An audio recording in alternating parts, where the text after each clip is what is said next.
Thank you for joining us wherever you are. This podcast episode is brought to you by the Old Ways Actual Play team. This actual play uses the They Came From Beyond rules by Onyx Path Publishing.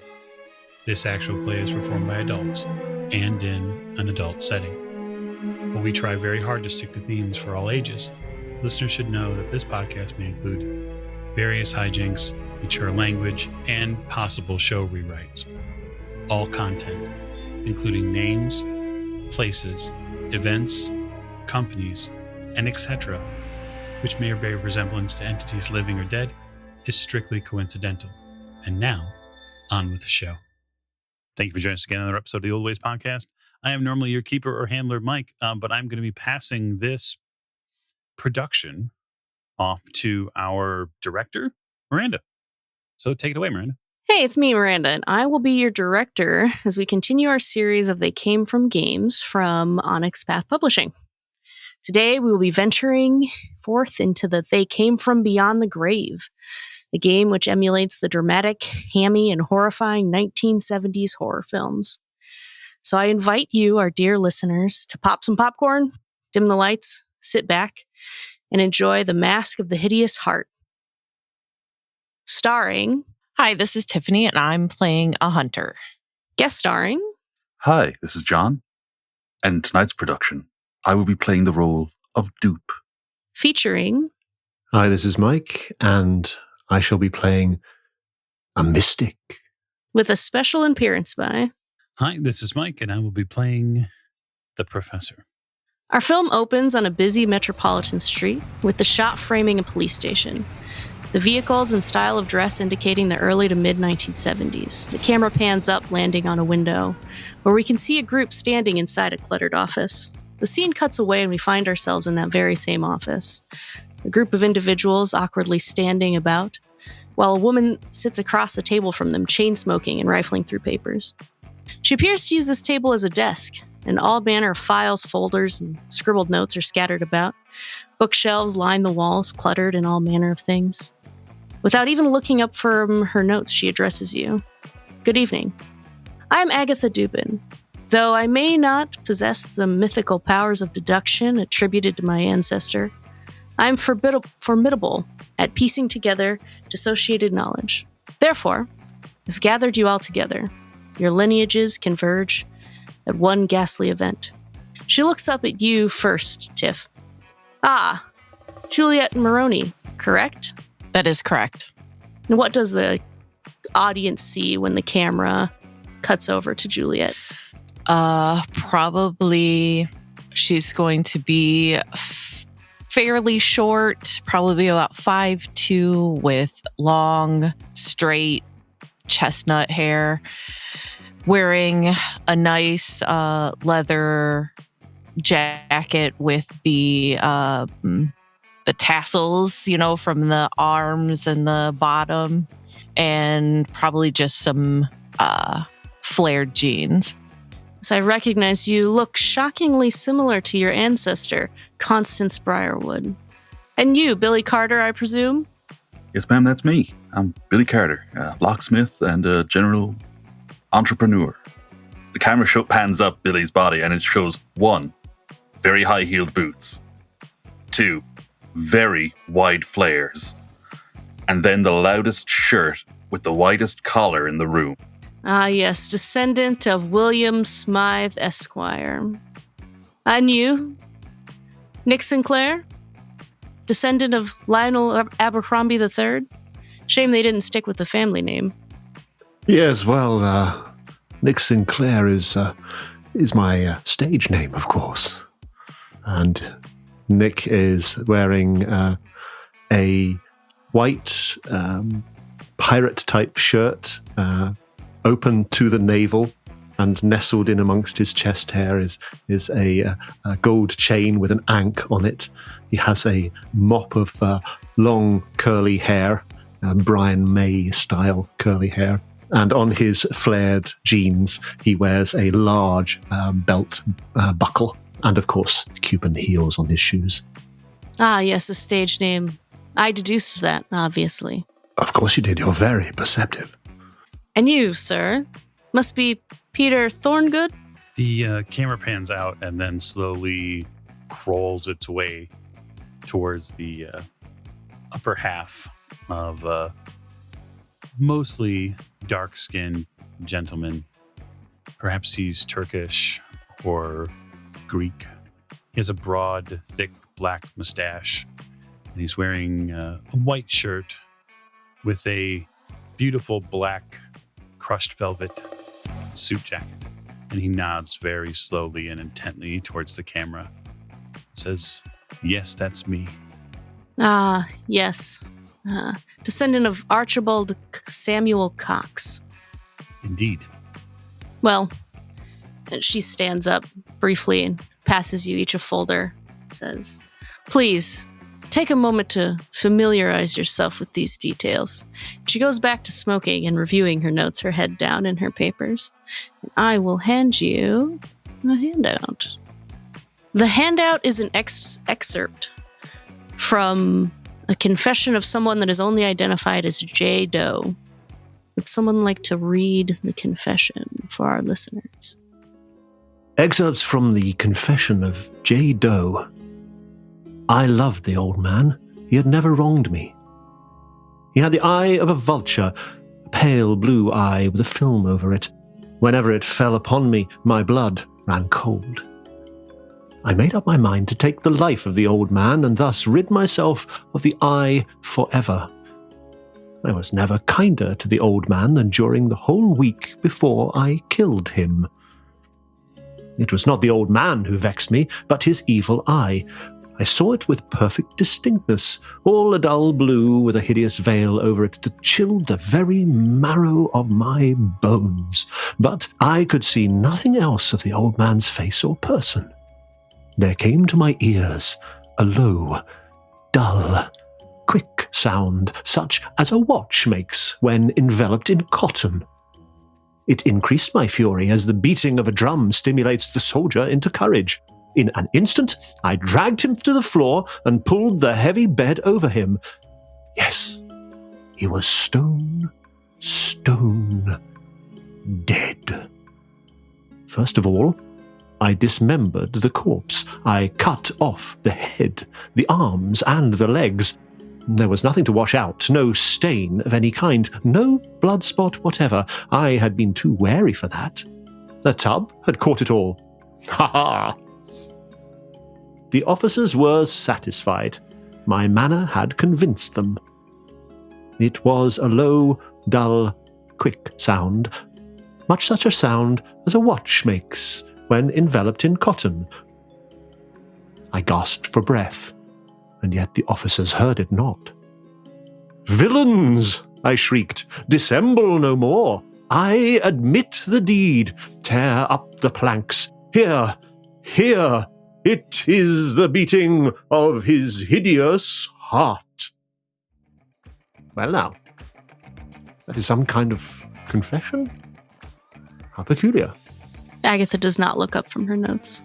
Who, I wonder, was this J. Doe? And who the victim of his heinous act? A fantastic question. I just want to know who we're going after. Yes, indeed. I wonder, how does this concern us precisely? Without even glancing at you, Agatha starts to explain, well, you see, the ancestors that I mentioned, they knew each other long ago. In fact, they gathered at a police station to investigate this strange murder on a very strange night. So let's start collating. Our story begins with that very 19th century murder case. And we cut to the past. The cigarette smoke of the 1970s transmutes into the fog of the 19th century. And you find yourselves, the same actors, playing their 19th century ancestors, having been summoned to the police station, into the office of prefect, and the notes just say G because the name has been lost through time, much like J. Doe's name. And you find yourself all standing in the office of the prefect. So he explains to you, it all started with this murder. J. Doe, is the one that committed it. Everything, the city's gone crazy. And I hate to call you all in, acquaintances, friends of the prefecture. But I don't know what else to do. We need help tonight. You've seen it out there, and as you turn around to look back into the rest of the police station, it's absolute chaos. There's officers running back and forth. Some of them just standing in a fugue state, mumbling to themselves, booking people. There's some holding cells that are pretty full. I'm deputizing all of you for the night. Deputizing? To what end? Well, we're short-staffed. Weird crime everywhere. And strange murders happened in this very station. I don't know if we can trust anyone. I'll need you to look into it. You've all helped with cases before in the past. A murder, you say? A strange murder? Yes, it must be the full moon. Show me the body. Yes, of course. You can head out to the holding cell. I have business to attend to, but Officer Stebbins should be out there. I will tap my cane on the floorboards here and walk towards where he indicated the body would be. Yeah, the camera follows you towards the holding cell, where the body of J. Doe lies in a bloody heap on the floor. The door to the cell is locked. What kind of wounds does it look like this person has sustained? From outside of the cell, you see a bloody star-shaped smattering on the wall, and part of J. Doe's face seems to be crushed in. Good Lord. Nearby, a young officer is standing, kind of muttering to himself and staring off into the distance. Perhaps this officer can illuminate the matter a little. His injuries appear to be somewhat grievous. The amount of force it would take to smash the skull is quite. Indeed. This pattern of blood upon the wall, very interesting. So I'm mostly concerned with the body, and so if the cell... Direct, did you say the cell's locked? Yes, correct. I'm going to walk over to the officer and shake him. Oh. We need the keys. Of course. I'm so sorry. I seem to have drifted off there. My memory's been awfully funny lately. Of course, I can unlock the cell for you. Your memory's been off lately? Oh yes, it would seem that way. Since when? Just tonight. It must be everything that's going on, the full moon. Been hearing the most peculiar sound, too. It was low, dull, quick sound, much like sound a watch makes when enveloped in cotton. Interesting. But I can unlock the cell for you, of course. Are you here to take the body to the morgue? No, we're just here to observe so far. Of course, yes. He'll turn and fumble through his keys and unlock for you. Officer, we are here to lend our not inconsiderable talents to the aid of the constabulary. Well, that's good. The officer that was on duty guarding the cell is not here to answer any of your questions. Where is this officer? Oh, I don't remember. I don't know. Officer Stebbins, big man, bushy beard. We will try and locate him. He must be around somewhere. And when was the last time you saw Officer Stebbins, was it? Well, I don't... well, he was on duty guarding the cell. I don't really remember much else. Come here, if you would, young man, once you have unlocked the cell. I should like to examine you. He'll fumble with his keys and get the cell unlocked. Are you a doctor, sir? Of sorts, yes. Now, let me look into your eyes. Tell me, my boy, tell me, have you been having any strange dreams of late? Not in particular. Everything seems to have happened so suddenly. What is your sign, young man? Oh, I'm a Sagittarius, of course. Ah, a fire sign. Indeed, indeed. Yes, passionate, exuberant. Of course, my boy, I see it. I see it within you. Yes. Well, fear not, we shall get to the bottom of your peculiar memory lapses. Yes, if you wanted to possibly help jostle some of his memories, I would let you roll in either empathy and presence or enigmas and presence. Ooh, enigmas and presence, I think, which will give me 5 dice. So I'm looking to get... Oh, good question. So an 8 or a 9 is 1 success, and a 10 is 2 successes. Well, I have got a 1, a 6, a 2, a 3, and a 5. Oh, that is unfortunate, because if you have no successes and you roll a 1, that is a fumble. Whoopsie. And the officer that is currently guarding the cell as you are gazing deep into his eyes, searching for the truth, he begins to shake, first a slight tremor, and then more and more violently. And he says, the ticking, it's all I can hear, the thrumming, and he begins to scream, and he breaks free from you and runs away, and he just starts running his head into a wall. I turn to camera and quip, "What foul sorcery is this? Come, man!" And I'll go after him and try and prevent him from smashing his head against the wall.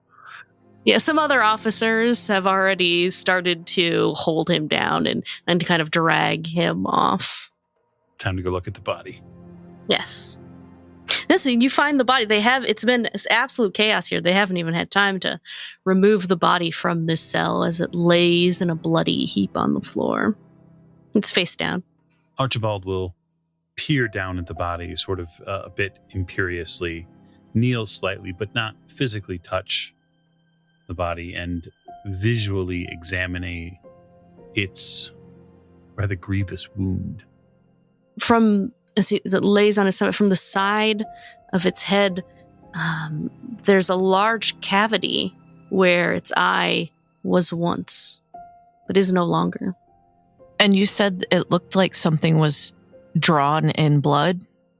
There's like a splatter of blood on the wall. It's star-shaped, but it doesn't look like anything was drawn there in particular, just a splattering of blood. Can we see where, like, some of the blood hit the bars and then the rest hit the wall? Or is it just, was his head, like, through the back? Do you get what I'm asking? Where it's like, did the bars block any of the blood, or was it on the outside? Oh, are you asking which way the blood came from? Kinda, yeah. If the blood came from inside the cell, some of it would be on the inside of the bars, stopping it from hitting the wall, so there'd be marks for that. Also, it would be on the inside of the bars. Whereas if it was outside in that kind of splatter star shape, it would be like a direct spurt. I'm just trying to figure out. You would like to examine the blood spatter patterns. As a locksmith, yes. Yes, this is a very advanced technique for the 19th century, I feel. But you are more than welcome to do so, sir. If you would like to roll I would call it science intellect. Does it look like the guy's face has been smashed repeatedly against the wall inside the cell? There's no there's no smearing of the blood spot. It seems to have hit the wall. Yeah, I think that's more, I'm looking for more of a medical analysis. So I would be looking for, medically, how does this appear to someone who deals with dead bodies on the regular? Do you want to examine the front of the body? I do. I want to examine his head. Okay. So are you just turning his head or are you flipping him over? I'm probably just turning his head, just ever so slightly, because I want to preserve this sudden stop in media res that took place here. Why don't you roll me I believe this would be either science or medicine and intellect. Oh, we will definitely go with medicine and intellect. That is just 1. Oh, that is totally fine. As you turn the head to the side, you see more clearly the vacancy where the eye once was. You notice strangely that it doesn't seem, you don't see any wounds around the eye socket, as if something slashed in or reached in and pulled out. In fact, the tissue around the eye socket is bulging outwards, as if something pushed forth from inside of his head. Also, as a side note, with Spike's fumble, your rewrites are now up to 6. What did John get? John just got no successes, but no fumble either. So that's... So your rewrites are now up to 7. Constance is going to stalk around the perimeter of the cell, looking for any sign of what kind of creature, what kind of thing, any signs of anything. Like any hair, any scratch marks, any symbols, a particular smell. Yeah, I love that idea. Why don't you roll me a, let's say, survival intellect? I got 1. You actually, as you are creeping around this holding cell, you actually find a strange smear of blood, as if something was dragged or moved along one of the walls. And as you follow it, it goes kind of up the wall and exits out of one of the windows. I guess I will look to the group and tell them, well, it seems that whatever has happened to this poor man, the creature has gotten away. As I show them the path of blood towards the window. Or Yes, I agree. A fine theory. My theory, though, is nearly complete. I sort of wring my hands around the top of my cane and rock back and forth. It came from inside him. It had to have. And Mr. Cox, if you don't mind me calling you that. No. You notice something else that's peculiar as you're investigating the head. There is a lot of blood under this body, more than it would appear would have come from this eye socket. Interesting. And continuing peculiar, I roll the rest of the body over. As you roll the rest of the body over, there is a large, gaping hole in the man's chest, where it appears something else also burst forth. Just as I suspected. How's that now, Mr. Cox? well, if what he says is true, that something came out of his eye, then that would explain the blood trail of whatever got away. Indeed. Perhaps it ate its way through his stomach. Would you like to examine the body closer, Mr. Cox? Yes, I would. How would you do so? I will reach down and with gloved hands very carefully reach the cloth to examine the flesh beneath and sort of look over at the rest of the group that's still, those who are still outside the cell, and say, "You see, the secret here is inside," and sort of gesture with a smirk towards the flesh. Yes, as you reach in, you've handled a number of bodies in your time as an undertaker. There's definitely something missing here. This man has no heart. It is gone. It's been said in many, many places that a man's heart is in his stomach, but of course, biologically, this is just a fallacy. He has no heart at all. It's missing. So what I want to determine, Director, is did something eat its way in and take his heart? Are there any sort of bite marks or chew patterns inside the flesh? Since you passed your eye roll, I will carry that over to this roll as well, since it's kind of the same examination.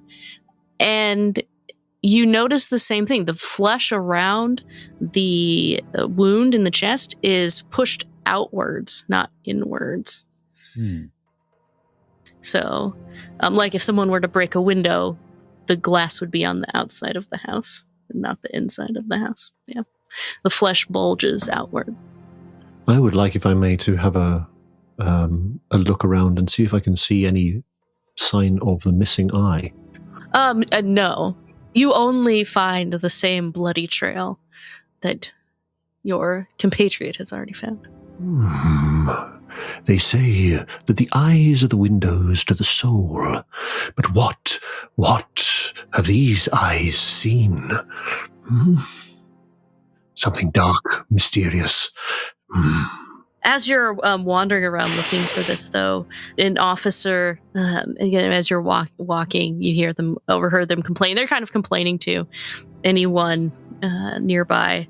But you look over, he's holding a cat in his arms, and his face is scratched, his arm is scratched. The cat is an old, angry cat with one eye. And he says, "This cat is an incarnate nightmare." All black fur, a little white patch around its neck like a noose. What's it in for, officer? Murder? No, but he is evidence of a murder. And William kind of stopped and is like, how's that now? Here, just take the cat. Take the damn cat. He just takes this flailing just ball of fur and claws. He's just like, the second Cyclops I've seen tonight. And he's holding it at arm's length in both hands. And he's like, now, Mr. Abercrombie. Yes, dear boy. Now, you say that his organs seem to have escaped from inside his body. But how can this be possible? Well, I believe it was Mr. Cox that made that particular observation. But, dear boy. Oh, yes, you were looking for the eye. It is a very good question. And it seems my theory is backed up by Constance's blood trails. Yes? Correct. It seems to have gone out the window. I'm going to walk up to John's character. I forget his name. William. Up to William and reach out for the cat to see if I can calm the cat, and also look to see if it has any blood or anything on it. Yes, to calm the cat, you will need to make an empathy roll. So we will call it empathy and presence. And the difficulty is 3, so you will need 3 successes in order for this to be a pass. I only have 3 dice. You can get up to 6 successes, though. You have an awful lot of faith in my dice. I got 2. The cat, as you reach out and try to calm it, hisses and starts to scratch at William some more. Ye gods! He cries. The creature is possessed. No. Not to worry. I step out of the cell. It's no terror. True terror is a soft, sensuous caress. As you're standing by the room that this first interrogation room, there's a woman weeping. Now, there, Kitty, it will be fine. I don't understand it. My son, that's his cat. He loved animals. He loved them like St. Francis. They say your cat is... Your son's lovely feline is evidence of a crime, madam. What could that be? He's, again, holding it at arm's length from his body, trying to not get scratched. Yes, they say he murdered his wife and bricked her up with the cat. Hey, Miranda, I think that's something I would have heard about if it happened in our small town. He only recently came in. Oh, I see. Only just now. Oh. Yes. They say he gave a full confession but I don't see how that can be the truth. Did your son blame the cat? I won't lie. Men killing their wives is not as uncommon as it should be. Please, my son is... They won't let me talk to him. He's in the interrogation room right now. Leave this to us, my dear. We shall elicit the truth of the situation. I shall consult the stars. I think that it's about time, and Constance quips, to seek out the evil that lurks in the night. So I think we should follow the trail. Well, I tend to agree. The prefect shows back up on screen. How's it go? Have you solved the murder yet? Not that it's a horrible thing. I mean, he did confess to murder himself. Fear not, Prefect. A resolution is imminent. We are pitting ourselves to this task with vim and vigor. Well, that's good because Officer Stebbins, he appears to have left? Left? Yes, I had assumed that you were questioning him, but upon further looking myself, some officers have said that he's left the building. He was muttering something about going back to the scene of J. Doe's crimes. And where might that be, Prefect? Perhaps we can follow his trail, so to speak, and... This is the apartment where he murdered that old man. Well, point us in the direction, and we shall proceed forthwith. I see you're holding evidence for us now, too, William? Yes, Prefect. I volunteered to help the officer who was a bit overwhelmed. Would you perhaps care for the creature back? Oh, no, thank you. It's so strange. Ever since that J. Doe came in here, that says he murdered that man, there's been a number of murders happening all over the city, and they've been coming in and confessing. J. Doe. Isn't that the one where a bunch of your gentlemen went out over to visit the apartment after hearing a scream, and then the gentleman seemed to be fine, and then he just sprung up claiming disassemble villains, etc.? I think the word you're striving for, dear boy, is dissemble. Disassemble. I wasn't there. I'm just going on what I've heard second or third hand. You must have your ear on the pulse of the city, good man. Well, as a concerned citizen, Prefect, I can't help but take interest. Yes, it was that fellow that murdered the old man, was it not? Buried him beneath the floorboards. Yes, and then came in for full confession and was murdered himself, it seems. So it would seem, or would it? The cat continues to struggle in your arms. I'm just like, can I get perhaps some kind of wicker basket for this cat? There is more to this case than meets the eye, Prefect. I strongly believe that Satan, I quip, has sent me this test to prove my mettle. And I shall not shirk.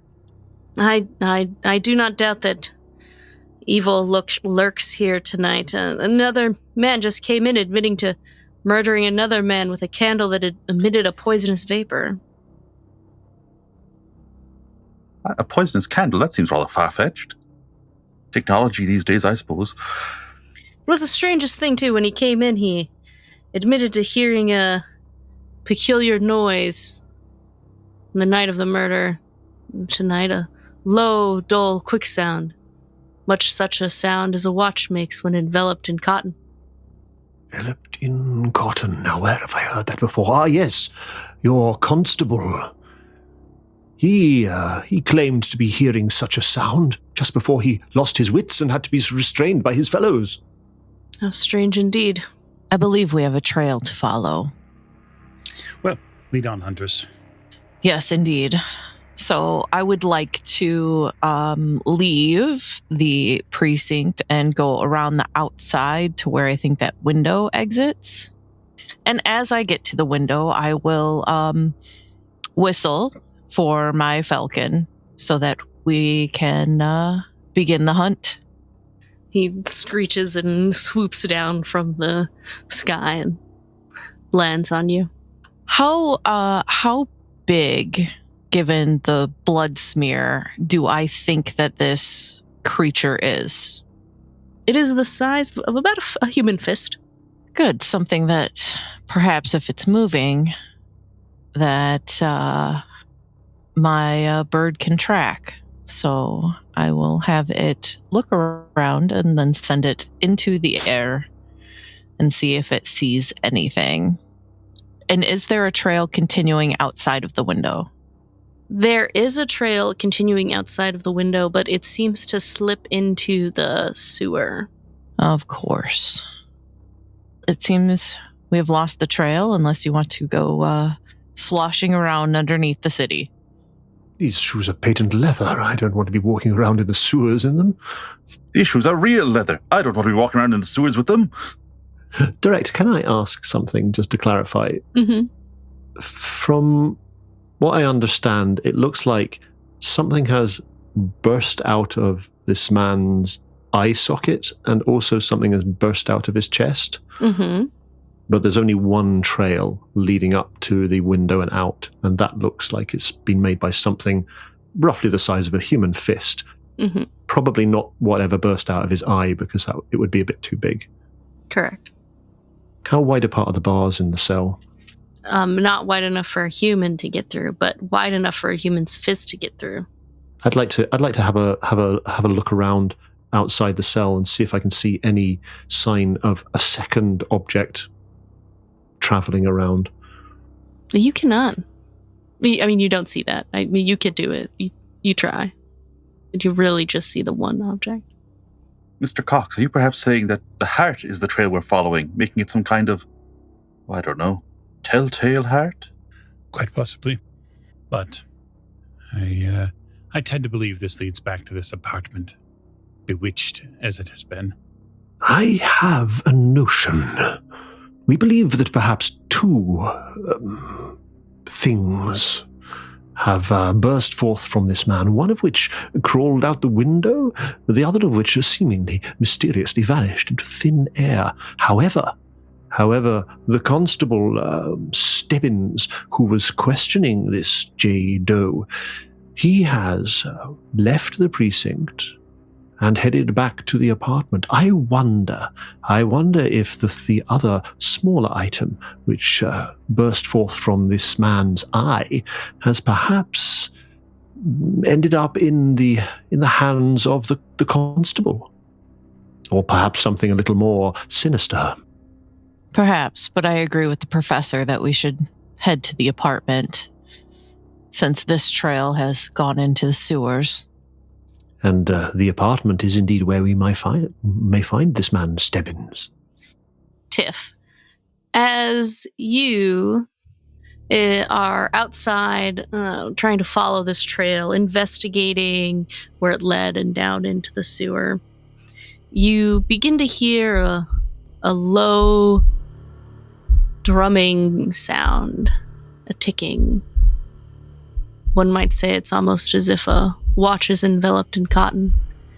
Will you roll me an integrity and composure roll with a difficulty of 4? You are up to 8 rewrites now. So if you wanted to use some of those for additional dice, you can as well. Yeah, so you could grab a bunch of those as your pool. So if it's 4 required, be greedy. Then yes, because I only have 3 dice. So how does using rewrites is it for dice? Yep, it's 1 for 1. Okay. And I think you have 3 base dice, correct? Plus your 1 for your quip. Correct. No, I have 2. Oh, okay. You have 2. Oh, yes, 2 for integrity and composure. Plus 1 for your quip is 3, and any others. So I'll take 2 more dice. I got exactly 4. Oh, that is fantastic. You are able to resist the effects of this sound. For a moment, you are almost panicked or possibly stunned, but your strength as a hunter, having dealt with these things before, is able to stave off the effect of hearing the sound. Does it sound like it's coming from somewhere, or does it just sound like it's coming in from my mind? It is hard to tell. You can hear the sound like beating in your head. as I compose myself, I will look to the others and whisper and quip. The horror is very real and very close. What have you found, Miss Briarwood? What have those eagle eyes of yours discerned? It can be heard. The sound.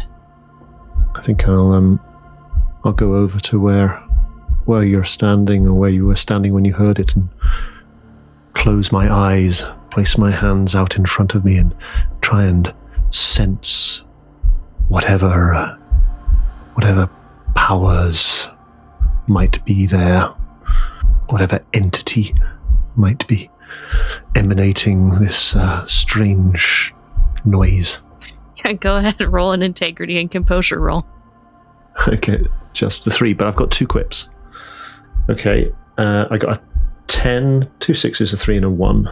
The 1 I don't think means anything in this situation because I got a 10, didn't I? Yes, so you have 2 passes, but the difficulty is 4, so you will get a rewrite for this, so you are back up to 7. But can you roll another die for me and let me know if it is odd or even? Even. You are stunned. I have a trope. Oh. This is deeply unnatural, but I like it. I am not just immune to monstrous influence, I enjoy it. I gain a +1 enhancement to all rolls used to resist gaining negative mental conditions, such as stunned or panicked. Ah, well, that is unfortunate because you only had 2 successes, and your enhancement would put you at 3 successes. Which is still not quite enough. Which is still not quite enough. But you do like what happens to you. Well, that's all that one can ask for, isn't it? Yes. You are stunned, confused, unable to focus, and you'll be at -2 die for all rolls while stunned. It'll wear off naturally over time. I stagger back and place my hand to my head in a kind of swooning gesture. Oh, yes, indeed. The evil here is palpable. I can feel it coursing through my veins. And, and trembling. Yes, your head is filled with a low, dull, quick sound. Much such a sound as a watch makes when enveloped in cotton. We must get to the heart of this matter as soon as possible. There is great evil here that must be rooted out. That's rather tasteless, isn't it, Abercrombie? The heart of the matter? The man's dead. Oh, don't try me, Mr. Cox. And yet, the man is dead, but the heart lives. I sort of menacingly smile. Right, well, let's be on to this apartment then. I just need a moment to recombobulate myself. Then I shall join you. We cut to the present, where Agatha Dupin addresses the group. And so your ancestors, Mr. Abercrombie, Mr. Cox, Mr. Smythe, and Mrs. Briarwood, set off to the house of one Mr. J. Doe. You're all keeping up, correct? So far, yeah, I'm with you so far. Well, I have to say, I don't think much of their investigative techniques so far. Indeed, it seems as though they are wasting a lot of time. And as you say this, a sound from behind you startles you, and the camera kind of pans over to a iron bird cage containing a raven that croaks. Time. Wasting time. I will approach the bird. Is it somebody has this bird, or? It's Agatha's bird. Oh. There's many knickknacks around. What's the bird's name, Agatha? Oh, that thing. Just something I came by once. I don't care for it much, though. It's constant crowing. I think it's rather beautiful. A bird of ill omen, though.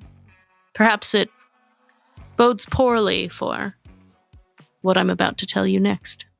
And that is where we will conclude the first act of Masque of the Hideous Heart. Thank you all for listening, and a special thanks to our Patreon supporters. We very much so appreciate it. So enjoy your intermission, grab a snack, and we'll see you next time.